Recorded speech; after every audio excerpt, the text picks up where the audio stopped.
life is so grand and exciting and such a blessing, isn't it, when we allow it to be?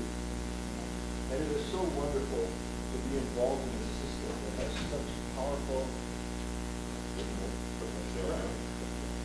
In a system that has such powerful, love-filled principles that we can use to manifest our empowered world. Think of that title right there. And that system is called New Thought. And it is taught here at Fellowship of Spirit, and in fact it's taught all the way around the world, which means that not only we're not alone, we have so many people involved in New Thought in their own way. And it is amazing to acknowledge that, to know other people, to see other people outside of our church and our own lives here. And that tells me that for me, New Thought is not just a belief, a religion, a spiritual thought or something. It's a way of being. It's a way that can run our lives and operate our lives and create our lives all day long. That means you can choose a new thought at any moment. So I ask you right now, what new thought would you like to take into your mind right now? Think about it. You can always have a new one and another new one and another new one. We're not bound by any of it. So last week I was at the INTA conference, whose theme for the week was Manifesting Your Empowered World, which is why I chose that for the title for today as well. And there were we had that weekly theme, and then there was other daily themes. And it's so great to have themes for our church. I do that, right? We have a yearly theme. Anybody remember what it is? Where thou art, I am.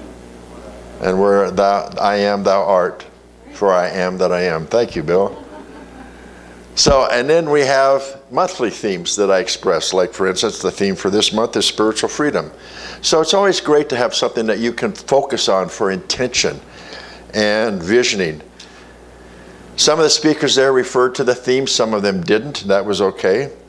Before I get to the speaking part, I was able to be a presider, which was on Thursday night, and we have, how it's set up is that we have 3 sessions, 9 to 11, 1 to 3, and 7 to 9. And in those sessions, there are 3 speakers from various places around the globe. And so the presider is the one that starts the whole thing and gets the tone set. And so I did some reading of Spiritual Art of Spiritual Peacemaking, which is part of our church here, and some other things before I introduced the first speaker, and then announcements after that, and the second speaker, and I got people turn and look at each other and say, I am the Christ. So it took some aspect of our church here. And it fit in with the spirituality of that night, or the theme, which was spirituality to go, and wanting them to take it in themselves and make it manifest in their lives. So, had a whole week of great joy of listening to other speakers. Some were ministers, some were not. So I want to share with you my experiences of this conference. The first day on Tuesday, I was there for the board meeting all day Monday, and then we registered Tuesday and started that night. And the theme was setting our intention for active oneness. Now, interestingly enough, it's a great theme because we talk about oneness here all the time, don't we? And try to understand exactly what that was. So here's a theme to help us, and of course one of the speakers talked about oneness.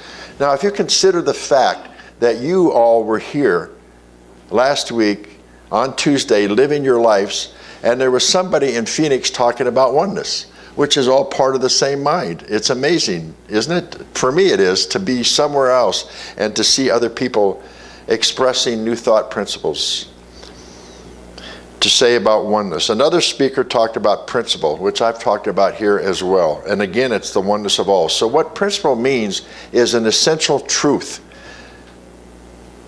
from which all things come to fruition. So what would that mean if there's an essential truth? First of all, we got to acknowledge the principle of God. There is God, the source, the infinite mind.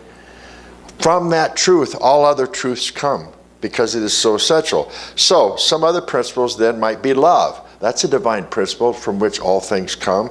Oneness, spirituality. The new thought principles that come from God, that live and exist through us, that we can create an empowered world with. New Thought states that when we live by this principle, when we live by the principle of God, that we are one with God, therefore I am the Christ. You are the Christ. God is within us. We live by that principle, then anything else outside of it is just illusion, which I want to talk about a little bit more too. We need to let that go. We need to connect to the principle, God. We need to connect to the principle of love of ourselves first. as much as we can to let go of old negative thoughts. And then we can love others. And oneness, then we feel the oneness of that. And it connects to spirituality. New Thought states that when we do that and we manifest our empowered world, then we live in all the aspects of God that is intended for us. Everything that God wants for us is there for us to experience. Another principle that you might want to claim that came from one of the speakers is, you are what's right with this world. Take that in, okay? We look at this whole world and we are just a small part of it here, and yet there's all these people spread throughout the whole globe. And to say that you are what's right with this world, you are what's right, then if we take that to everybody that's on this globe, on this planet, they're all is what's right with this world. To really understand that and to see the oneness of that. To also know that you are part of the solution. We have a book, spiritual book written out that I can't remember the name of it right now. Something about the solution. Spirituality is the solution to the problem. When we think of a problem, then we're in our ego mind. And what we want to do is connect to spirituality, to God, to the oneness inside, because that's the solution. Therefore, you are the solution by changing your thinking about whatever's going on in your life and not focusing on the negative, but going to the positive. Another one is, you are the light of the world. I've talked about that before here too, especially around December, because it's the theme for the month. You are the light of the world, and it's time for all of us to share our light. So we have speakers in Phoenix that were talking about this. One of the wonderful parts of Tuesday's events was an interfaith panel that we had, meaning people from different faiths, including Sikh and Muslim were two of them. And there were 5 altogether with the presider, who talked about building bridges of golden rule action. So for us to be able to sit there and listen to somebody who's a Muslim talk about their belief and how it fits in with that, or the Sikh, or this other guy who was a minister tending to veterans, and how the service that he had set up for that. And I can't remember what the other one was, but it was great to just sit and listen to other beings talk about their faith and how it fit in with the golden rule. Experiencing oneness. One of the other main lessons from this was, you are in charge of your life. You have the opportunity to change it. That's another New Thought principle. So if you could all take that in, my life is my creation. If I don't like the way it is, then I get to change it. And how do I do that? Through self-love, through changing my thoughts, connecting to source, all of these things that we learn from New Thought. And to actually get to what I said before about self-love, because that's where it starts. If you're not loving yourself and all aspects of your life, then you tend to look at negativity. Oh, this problem's going on, or this person's doing this to me, or this is happening. And all we have to do is just change the thought and go, that's not real. What's real is my love, my self-love of me, and my love of God within. So, beloveds, you want to remember who you are all the time, which is what? You are an amazing spiritual being. God is expressing through you all the time. You are beautiful, you are wonderful, you are powerful to create your empowered world. And in creating that world, as one of the talks came up, it may be necessary to ask some questions. So these would be some questions to create your world. What is my intention with what I want? Who am I being in relationship to my life? What do I need to release to open up and create something else? And how can I accept who I am so that I can live my truth? To accept who I am and live my truth for what it is. To accomplish that, you need to remember that you are abundantly blessed. And your gift to the world is abundantly blessed. So there's another aspect of self-love. To know that you are blessed as just for who you are. Not for anything you need to do. Just for being who you are. A manifestation of the Christ. Again, this is what was stated as a message of God's words through Jesus. I am the Christ of which you are created. Therefore, you get to state to yourself, I am the Christ, I am God, because there is only the one. We are not separate from it. Now, we talked a lot about how people out in the world might go. One of the speakers even mentioned that, where he met somebody who says, oh, I know you people. You're the ones that go around and claiming you're God. It's interesting how people can take something and twist it around to their own thing. Well, yes, we do, but that's because it's the truth. It's not outside of ourselves. It's the oneness of who we are. So, therefore, you can speak that truth also, because that is the oneness. Do you get that? God is all there is. And you are here, you are God. You are part of God. You get to express that part through you. One speaker mentioned how Yogananda's mother took him to a seer, and she was told that he would be a great teacher in life. What if we were told as children that same truth, instead of that we're sinners, there's something wrong with us? To be told that you are going to be a great teacher in your life, you have a gift to express in this world. That message from that speaker came on the day when the theme was living from the inside out. And how appropriate it was then, because that's how Yogananda lived his life, from the inside out. Everything out there is a manifestation of what's inside. And we want to look at that continually and see, how am I living from the inside? We heard about living by example, being a force in the world. Each of us can be an example to other people. There are people going around looking for an answer to something, and just you being the new thought being, the powerful being, the one that's creating your life, the one that's living by new thought and knows their truth, can be such a benefit and an influence on other people. So the truth is, we have this, bless you, we have this great message and new thought that talks about being one with God, being the Christ, being love, and we need to get it out in the world. This is what one of the other speakers talked about. We need to practice being it more and more in our life, so we can show others around us who we are, because people pay attention. They see how you're being when they're around you. And by us being that way, then we can help them come and be that as well, so that they can start creating the life that they deserve to have, that all of us deserve to have. So we learned about it from another speaker, about the 7 conditions of manifesting your empowered world. Number 1, recognizing God as Father, Mother, which is very important as the first one, because then we get to carry ourselves through the lineage. We came from Father, Mother, God, through all of these people, and here we are in our lives right now. Number 2, declare your unity with God. I am one with Source. There is no separation. To really feel that inside. Therefore, if I am one with God, I am one with all people. I am one with all the principles of God, of love. Number 3, close the door to the world, because it's only an illusion. Every gripe, complaint, or problem you have keeps the door open to the illusion. And that's not what you want.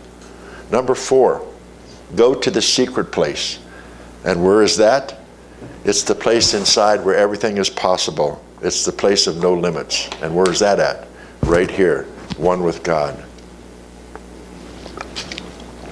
Number 5, believe before you receive. This is so important, because we have the statement, ask and you shall receive. So we ask, but you have to believe that it's going to come so that you can receive it, because God says, here it is, right away. We have a hard time accepting it, because our mind thinks, oh, after we ask for it, and then we go, oh, I'm not worthy of it, or it's not going to come, or whatever, and we go off to someone else, and here's that thing waiting for us energetically. So, believe right away. And ask and know that you're receiving it from the right place inside. Number 6, seek God first. This is actually the most important, because it leads into what I said, recognizing God as Father, Mother.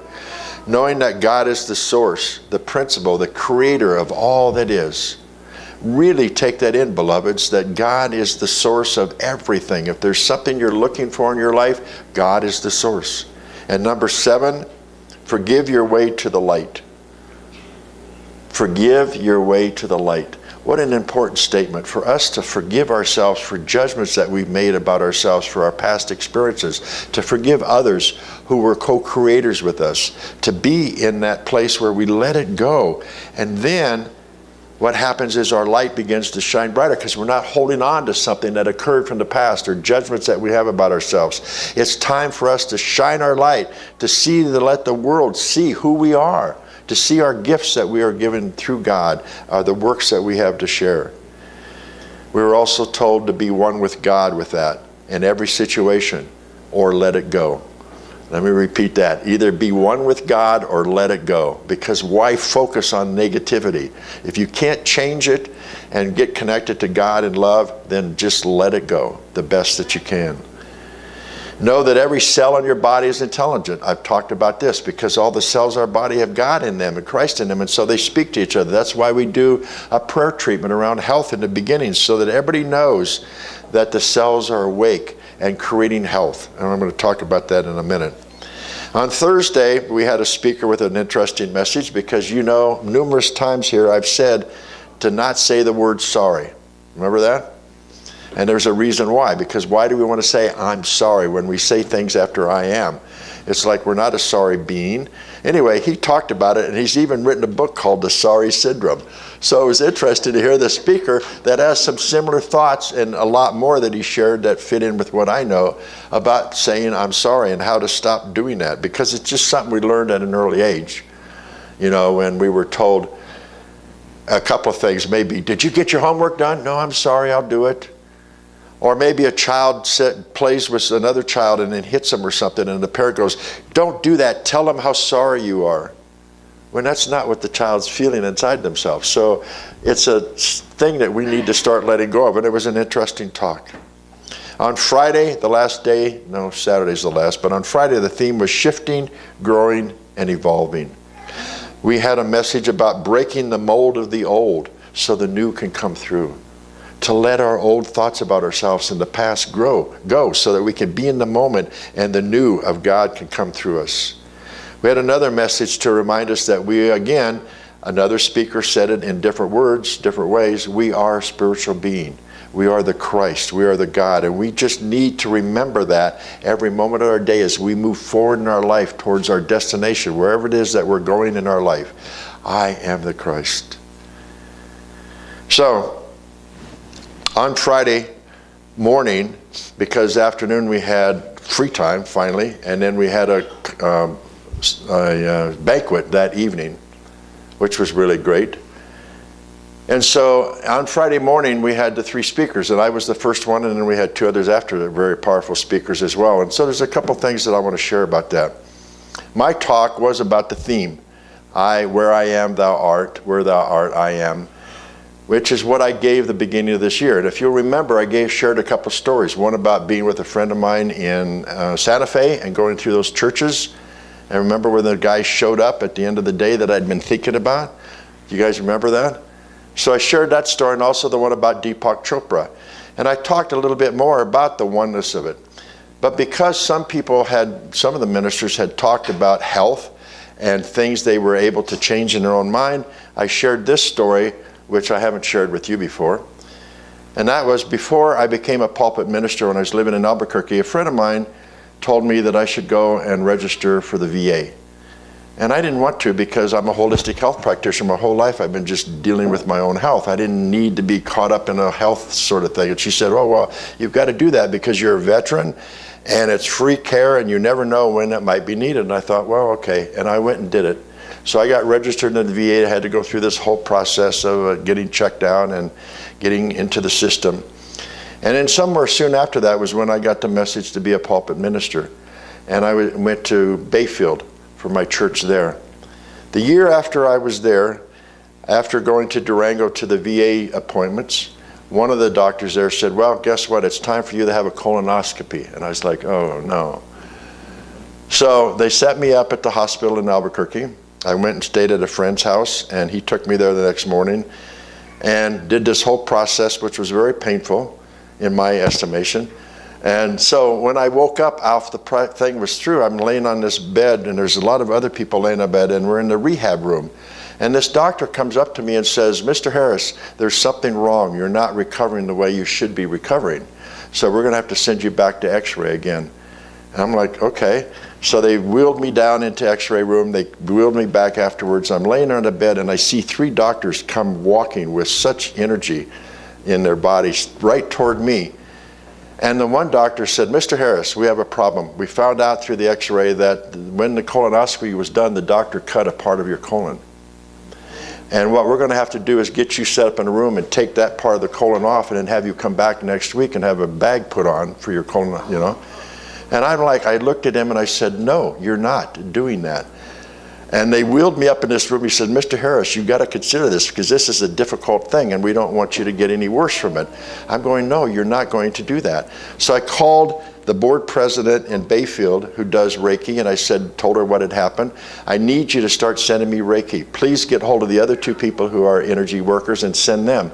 And I called a friend of mine in Albuquerque, and I laid there the rest of the day visualizing my colon being totally healed. The doctor would come, are you ready now, Mr. Harris, to have this operation because it can't wait much longer? And I'm going, no, we're not doing that.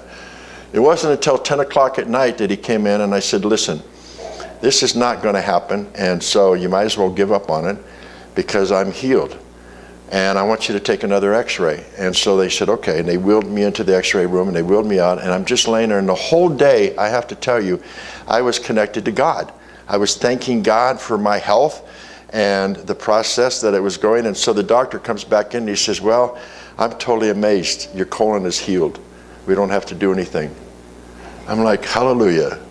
So how quick it can happen by just focusing on God inside or the health inside. You can create what you want.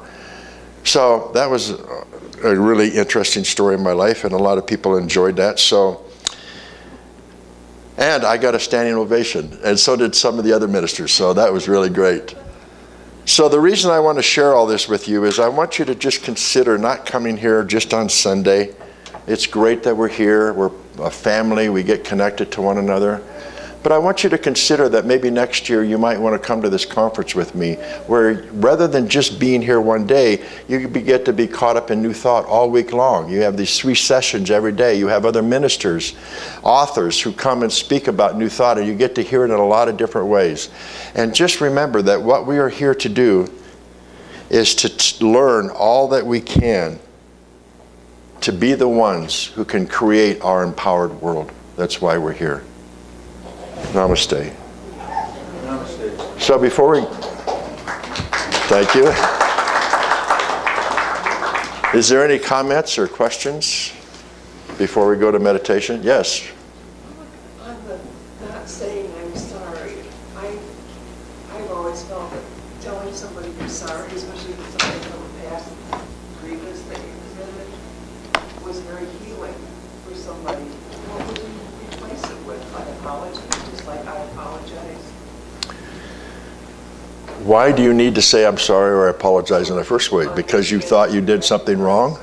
Because people will recognize that you hurt them Really? or wronged them, you know. And how did you do that? Do you want a list? Do we really wrong other people, or do we allow ourselves to be wronged? We wrong other people when we I know my mouth does that sometimes. I say things to my wife that I Right. shouldn't say. Uh-huh. And I do feel sorry for having said those things and try to resolve not to say them again. But I would say a different word, because anytime you say I am, what's the word you use after I am? apologize. Okay, and how about I believe that I hurt you by what I said? Is that true? Because you don't know how that other person's feeling about it, do you? Sometimes, but sometimes not. But isn't it more interesting to say, I believe I hurt you by this? Is that true? And find out. If they say yes, then you can say, okay, I apologize. That was not my intention. But to say I am sorry fits into a sorry state of being. And that's not who we are. It's the old vibrational thing. Sorry is below, and you want to stay happy. Yeah, you want to be up more. So you can have a more constant contact with somebody, a more stronger statement, which is what I'm saying about I believe I did something, or that, and find out, because both people have a part in it. It takes 2 to tango. So it's not just your fault. And that's why I brought up the whole thing about forgive yourself to the light, because we need to forgive ourselves for these perceived instances that we thought we did something wrong when it was just part of the not communicating right or not loving. Correction Which- for a mistake. Yeah. Yes. Well, isn't saying I'm sorry a way to make the other person feel better? You'll forgive yourself, but you don't forgive the other person. And so they'll be staying with you for the rest of Say the last thing. It will be with you for the rest of your life if you don't say I'm sorry. It's a part of life. That's one way of looking at it, but what if you just forgave yourself? I forgive myself. But Then there's nothing to be sorry for. You just forgive yourself for this mistaken intention. I forgive myself, but I still don't feel right. I had to see if that's what I've done. Okay. What you mean is you want to make peace with the other person. Yes. Okay. But that's important for you then. Think about that, but also take in what I've said to you as you get older and find out how it relates to you, okay? But that's important for you, so that's okay. Okay. Anybody else? Yes, George? I really enjoyed that story you gave, because I see that a lot when I do healings. Prayer is very important to get kick-started. Very important. The shamans also use a lot of prayer in their healings. Yeah. And it was interesting because we had a lot of other speakers who shared similar stories about their health and how they changed it through the same thing. So the power of prayer, the power of intention, power of connection to God, knowing that you are healthy, all of that's important. Any other statements before we go on? Yes? Yeah, I understand what you're trying to say there about putting something back towards the person you may have harmed. But I'll offer kind of an in-between thing in that if a person, instead of saying, I'm sorry, which has become a blanket thing in our society, people say, I'm sorry for the most ridiculous things, for walking in front of you, for being in your presence, for answering their, for whatever. They say they're sorry. Instead of that, maybe try to understand and reach out and find out why that person was offended. And then like George is saying, query deeper, and maybe there wasn't any infraction. When you both come to that point of understanding, it might be that it's a neutral thing. And then that would heal it also by coming to that understanding. So a couple of things to share with that, because I've talked to you before about how when I'm in the grocery store and somebody comes around in their cart and bumps mine, they say, I'm sorry, and I'm like, for what? Why don't you just say hello? It's a common thing that we say. And the speaker that day even gave an example. He was in the grocery store and this lady came up and hit him in the back of his feet with his cart, and he goes, ow! And she says, oh, I'm sorry. And he had that reaction too. He says, well, I don't need you to say I'm sorry. And then she left. And then he heard a little bit later, ow! And so she had run into somebody else. So how sorry was she that she'd done it to him? The same thing happened again. So it's like we do say that sometimes without even meaning it. Yes? I'd like to point out the one thing that it was amazing that when you came out of that recovery, that you didn't buy into the fear that the doctor was trying to do that. Because we put these doctors up on a pedestal, and they are right below God. You got doctors, or God, doctors, and mechanics, and they are perfect. And so, they try, you've got to do this, and they, you didn't buy into the fear that, you won't get better if you don't do this surgery. But you were connected to the top, to God, and you could avoid their story of fear. Thank you. The other thing that I did afterwards the next morning was I was in great gratitude. Do you know what I was in gratitude for? The doctors at the VA. Because I thought, wow, how good it was that they came. They were concerned enough about me in their own belief that they put me in this room and they wanted to do something what they thought was right. But then I was also grateful to my understanding of God and my connection to health and so forth. So it was a great energy thing. I was so grateful for being part of VA, for being there and having this whole thing occur. So I had another learning lesson that I'm in charge of my own health. So that was great. Okay, anybody else before we go to meditation? Yes? I have one thing. I've been trying to stay present, and as I stay in the moment and stay present, I realize always, and coming to the realization that we come from a place of fear or love. Mm-hmm. We're being taught that all the time in this fellowship. So I think one thing that we can ask ourselves and be aware of is, where is this feeling coming from? Is it coming from a place of love and gratitude, or is it coming from a place of fear and lack? Very important. We talked about that during the conference as well. I said a little bit about it, but I remember there's a couple other speakers because that is an important part. It's so great that you guys all had some questions. Yes, Annie? Not in regard to, I'm sorry, but